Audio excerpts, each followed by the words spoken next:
जय हिंद। मैं हुतात्मा चौक से नए विषय को लेकर फिर मुंबई से रविंद्र जैन।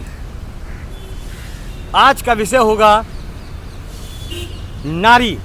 आज का विषय होगा नारी। माननीय सर्वोच्च न्यायालय जी, आपकी अदालत में तारीख पर तारीख मिलती है। आज भारत की स्थिति ऐसी है, लब जिहाद लब जिहाद लब जिहाद। आए दिन श्रद्धा जैसी भारत की बेटियों का खुलेआम कत्ल किया जाता है, फिर भी सरकार चुप रहती है और कोर्ट में मिलती है तारीख पर तारीख। माननीय, ये भारत महारानी लक्ष्मीबाई का है। माननीय, ये भारत अहिल्याबाई का है। माननीय, ये भारत दुर्गा, काली, लक्ष्मी, गंगा, यमुना ऐसी महान महिलाओं का, हस्तियों का भारत है, फिर भी खुलेआम महिलाओं का कत्ल भारत में किया जाता है। इसके पीछे कौन सा षड्यंत्र है और हमारे भारत की एजेंसियां क्या करती हैं? आए दिन श्रद्धा जैसी मासूम बच्चियों का कत्ल किया जाता है, सरकार फिर भी चुप रहती है, क्योंकि किसी मिनिस्टर की लड़की के संग ऐसा नहीं हुआ, इसीलिए कानून सख्त नहीं बनाया जाता। बड़ा शर्म का विषय है।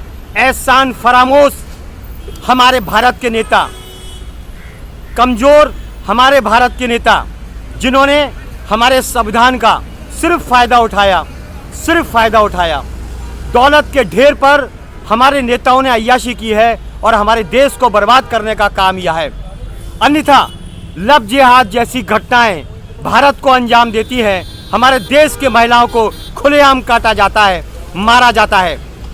क्या हमारे देश की महिलाएं कटने के लिए हैं, मरने के लिए हैं? श्रद्धा जैसी बेटियों को रोज मारा जाता है और हमारे भारत का कानून चुप रहता है। कोर्ट में सिर्फ तारीख पर तारीख। ये महिलाएं कब तक करती रहेंगी, कब तक मरती रहेंगी? माननीय सर्वोच्च न्यायालय जी, इसका तो परिणाम आपको देना होगा, इसका जवाब आपको देना होगा। कानून में, संविधान में सख्ती क्यों नहीं लाई जाती? खुलेआम सड़क पर फांसी क्यों नहीं दी जाती?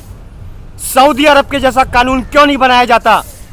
ऐसी हरकतें करने वालों को जमीन में क्यों नहीं गाड़ा जाता? आखिर क्या वजह है? क्या वजह है? इसमें कौन शामिल है? और हमारे भारत को बर्बाद करने में कौन सी एजेंसियां, कौन सा देश शामिल है? इसकी जांच क्यों नहीं होती? इन नेताओं को फुर्सत नहीं अपनी अय्याशी से बाहर आने की। हमारे देश की हालत बद से बदतर होती जा रही है, उसको देखने की। देश की हालत को खराब करने का जिम्मेदार हमारा भारत का नेता है, हमारे भारत का अय्याश नेता है। मैं ये नहीं कहता कि हर नेता अय्याश है, लेकिन मैं ये जरूर कहूँगा भारत का 99% नेता अय्याश है, वरना दरिंदगी भारत में नहीं होती। भारत को जरूरत है सख्त योगी आदित्यनाथ की।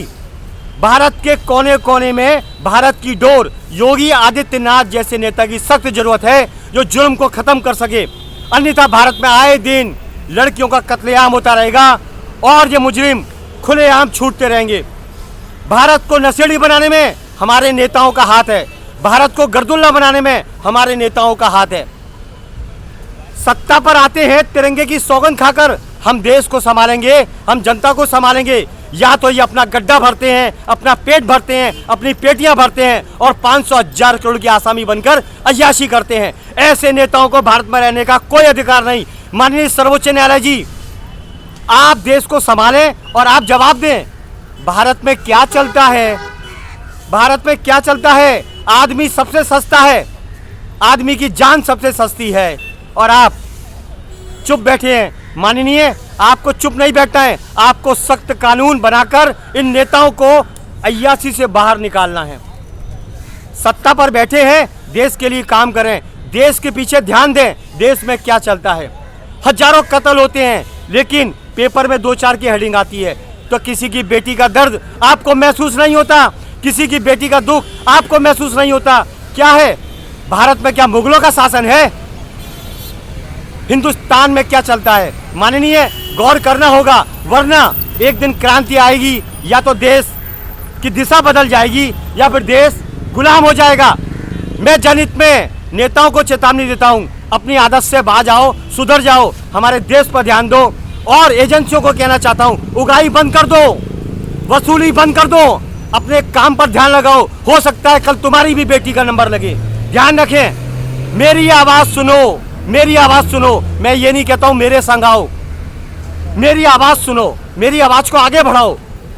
जनहित में, देश हित में, मैं रविंद्र जैन। जय हिंद,